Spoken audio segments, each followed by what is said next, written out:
Prostate cancer সাধারণত prostate গ্ল্যান্ডে tumour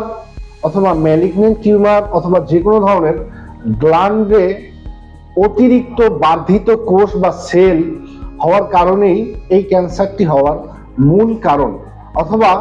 বংশগত বা জেনেটিক্যালিও অনেক সময় এই রোগটা বাসা বেঁধে থাকে। তো এই প্রোস্টেট গ্ল্যান্ড বা প্রোস্টেট ক্যান্সার হলে যে লক্ষণগুলো দেখলে আপনি বুঝতে পারবেন, সেই সিমটমসগুলোর মধ্যে প্রথম সিমটমস হচ্ছে আপনার প্রস্রাব করতে কষ্ট হওয়া